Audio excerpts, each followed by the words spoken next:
We're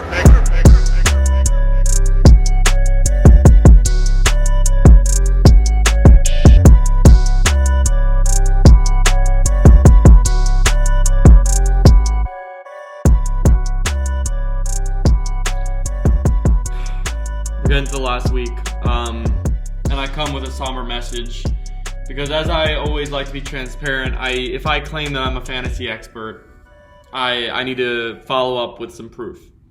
And unfortunately, I come with some bad news today. The person you look up to, I'm kidding, but the guy who talks about fantasy like he knows everything got knocked out this week of the playoffs.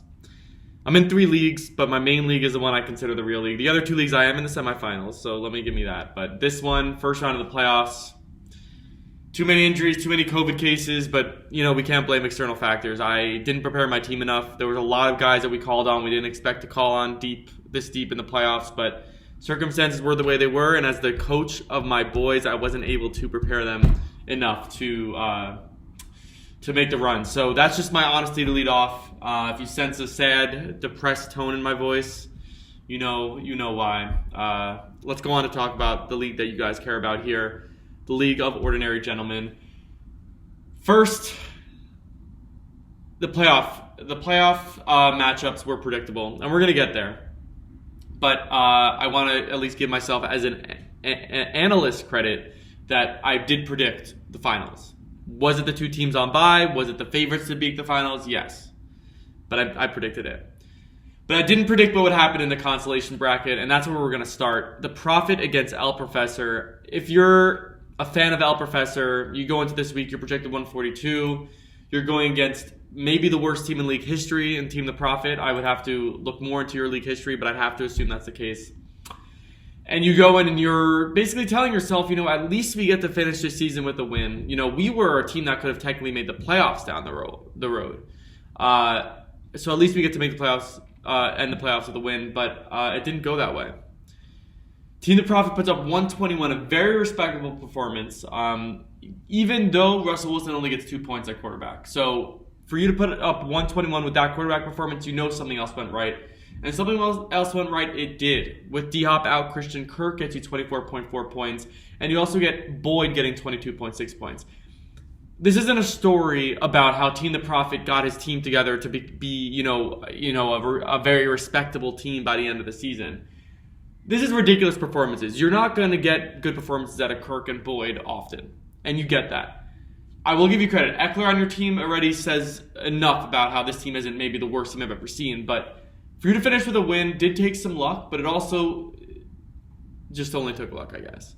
It also took the Professor just absolutely posting duds on duds on duds. And the question was it controllable? Did he feel the team that was such a joke that he deserves to be last place? The answer is no. I really think the luck came in the way here.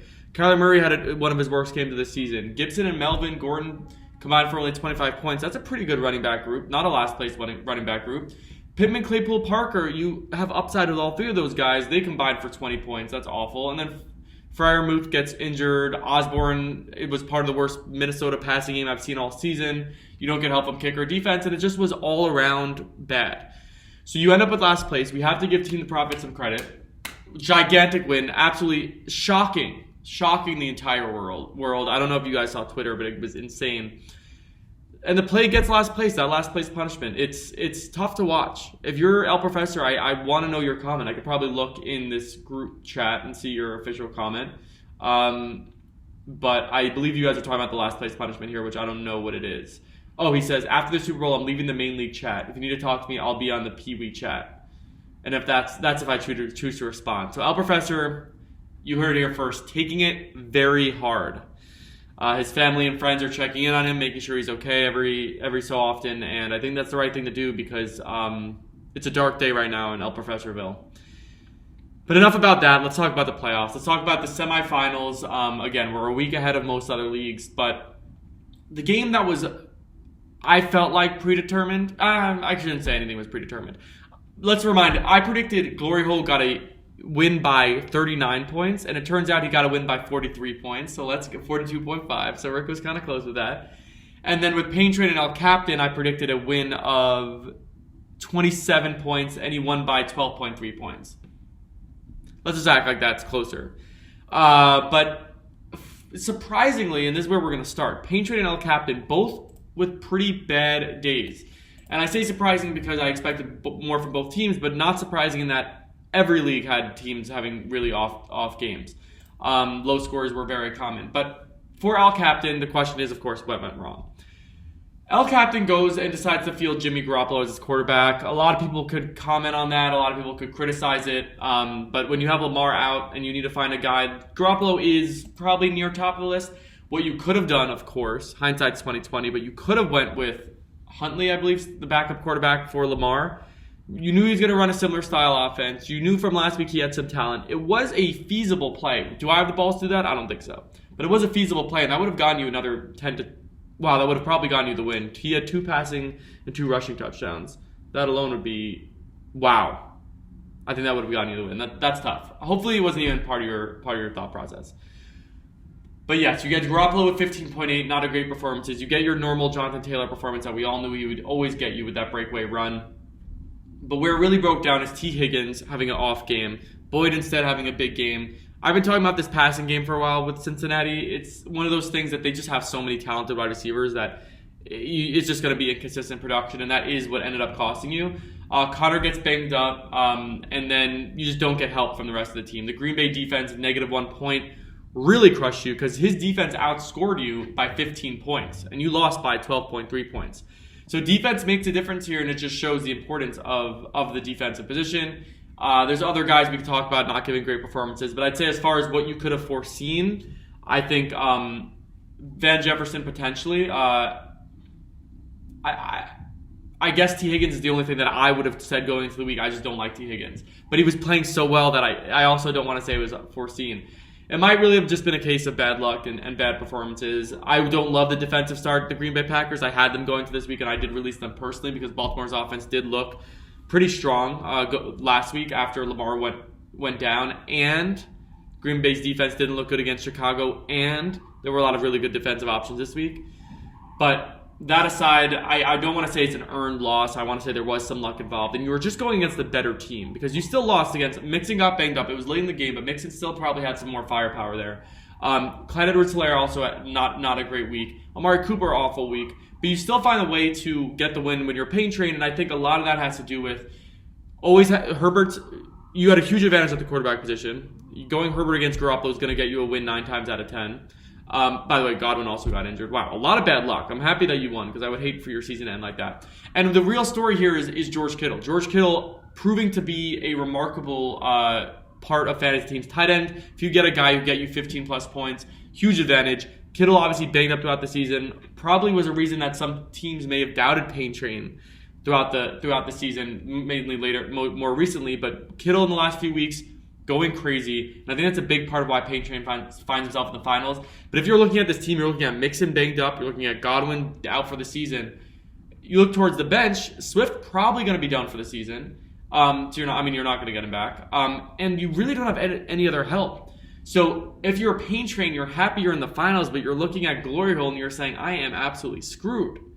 But we'll talk about that. We'll talk about what you're looking like after we talk about how Glory Hole got his win. I'm saying his. I really think let me know if there's any females in the league. But based on the way people talk in the chat, I'm gonna assume it's all guys. And yeah, okay. So Glory Hole 151 to Team Live in La Vida Yoda 108. Team Live in La Vida Yoda has a talented squad, but man, did it all burn down at the worst times for him. Thielen's injury we already knew about going to this week was going to put him in a really tough position.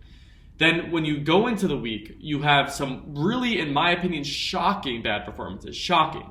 Cordero Patterson getting 11 carries, only 18 yards. You have to be just, what's going on? He was so good throughout the season. Ridiculous time to have a performance like that. Just absolutely shocking to get only 4.3 points. I mean, how much of a bummer is that? And then you go Hunter Renfrow, who, again, Waller's out. Game script should be pretty good for this. And he goes, well, it was pretty good for this. It was competitive. They were not winning. There was a passing game. He goes up, only put 7.4 points up on that Monday night game. And then Najee Harris, 12 carries, 18 yards, the most non-productive running games you could potentially invest in. The 3 running backs that you fielded got you 11 carries, as we mentioned, for 18 yards in Cordarrelle Patterson, 12 carries for 18 yards for Najee Harris, 11 carries for 18 yards for Kamara. You can't make this up. 3 running backs getting more than, I'm getting amped. 3 running backs getting more than 10 carries each and all getting under 20 yards. Maybe the first time in NFL history that a fantasy team has fielded that. It's almost non-believable. It's almost like I feel like there's a glitch in this computer. You were doing enough to get all your production from Brandon Cooks, get 35.2 points. By the way, I have been very high. I don't know if it was this league, but I've been very high on Brandon Cooks this season, and I've been wrong a lot. I'm so happy he had a big performance when it mattered most. I get to hang my hat on something. And then some other poor, Suck Up getting you -1 points. I mean, what the hell is that? Tua getting you 13 against the Jets. I mean, this is just a disaster of a team. Outside of Brandon Cooks, to think about outside of Brandon Cooks, you getting only 70 points when you have guys like Kamara, Najee, Renfro, Cordarrelle, Dallas D getting 16. Your whole performance is Brooke Cooks and Dallas D. I can't imagine how annoyed Team Live in the video it is. But that season's over, so what we're going to talk about more is Glory Hole. Glory Hole, the team that I've been, obviously, unoriginally so high on all season. I said, why do we even play the rest of the season? The season's over. Glory Hole's going to win since week 5. He goes ahead and he does exactly what you'd expect. This is what a good team does, because it wasn't like one guy carried this entire team. Mark Andrews obviously had a huge game of 40 points, but you didn't even need that. You win without that, because you had consistent production from guys who are going to get the volume to consistently produce every week, and that's why this team's so good. Nick Chubb gets his 23 carries and turns it into 16.3 points. Aaron Jones gets 15 touches, turns it into 15.3 points. Justin Jefferson, 10 targets. Even though he didn't make that much of it, he still gets 14.7 points, because 10 targets to Justin Jefferson's going to get you that. Deebo Samuel with his double-digit touches as well, including 6 carries, gets you 18.9 points. You obviously had disappointing performances. Jamar Chase getting 1.3 is not great. Dak getting you 11.08 is not great.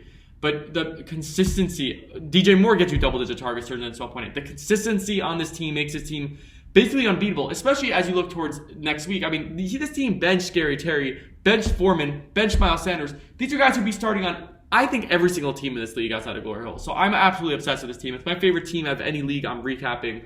And because of that, we'll go into the finals preview, but I feel like you guys already know what's about to come here. Glory Hole, Pain Train, the projection right now is 154 to 135.